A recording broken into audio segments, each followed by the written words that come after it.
ഇപ്പൊ free fire എന്ന് പറയുന്ന ഒരു സാധനമാണ്. അതിന്റെ അപ്പുറത്തൊക്കെ ഉണ്ട്. ഇങ്ങനെ ഇരുന്ന് വെടിവെക്ക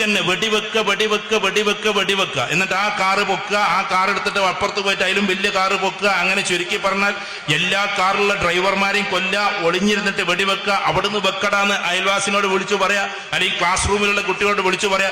ഒറ്റയ്ക്ക് വെക്കട എന്ന് പറയുന്ന ഒരു അവസ്ഥയിലേക്ക് കുട്ടികളുടെ അവസ്ഥ മാറുകയാണ്. ഇതിനൊരു സൈക്കോളജി പറയാം. ഞാനൊരു സൈക്കോളജിസ്റ്റ് എന്ന നിലക്ക് പറഞ്ഞോട്ടെ.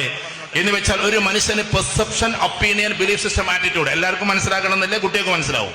പെർസെപ്ഷൻ എന്ന് പറഞ്ഞാൽ തോന്നലാണ്, ഒപ്പീനിയൻ എന്ന് പറഞ്ഞ അഭിപ്രായമാണ്, അത് പിന്നീട് ബിലീഫ് സിസ്റ്റം ആകും, അത് പിന്നെ ആറ്റിറ്റ്യൂഡ് ആവും. ആറ്റിറ്റ്യൂഡ് എന്ന് പറഞ്ഞാൽ നമ്മുടെ മനോഭാവമാണ്. നമ്മൾ എന്താണോ ചെയ്തുകൊണ്ടിരിക്കുന്നത്. ഇപ്പൊ ഒരു മരുമകൾക്ക് ആദ്യത്തെ ദിവസം വരുമ്പോൾ അടുക്കള ഒന്നാകെ ഒരു വല്ലാത്ത അവസ്ഥയായിരിക്കും. ആദ്യമായിട്ട് ഭർത്താവിന്റെ വീട്ടിലേക്ക് വരുമ്പോൾ എന്താ ഇവിടുത്തെ അടുക്കള എങ്ങനെയെന്നൊക്കെ തോന്നും. അതിലൊരു 2 മാസം കഴിഞ്ഞാൽ പിന്നെ ലോകത്തിലെ ഏറ്റവും വലിയ അടുക്കള അതായിട്ട് തോന്നും. കാരണം ആളുടെ ആറ്റിറ്റ്യൂഡ് മാറിയതാണ്.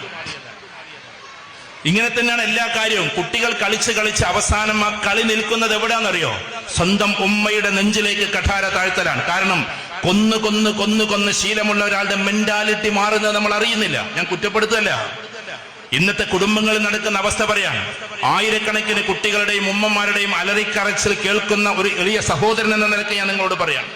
ഗെയിം കളിച്ചിട്ട് പൈസ കൊണ്ട് നഷ്ടപ്പെടുത്തുന്ന ഒരുപാട് ആളുകൾ. ഇതേപോലെ തന്നെ ഈ ഗെയിം കളിയിലൂടെ ഇപ്പൊ അടുത്ത് തന്നെ സംഭവിച്ചില്ലേ? ഞാൻ നെഗറ്റീവ് പറയല്ല. ഉമ്മയുടെ മൊബൈൽ ചോദിച്ചപ്പോ ഉമ്മ കൊടുക്കില്ലെന്ന് പറഞ്ഞപ്പോ ഉമ്മയുടെ ചങ്കിനാണ് കഠാര കൊണ്ട് കുത്തിയത്.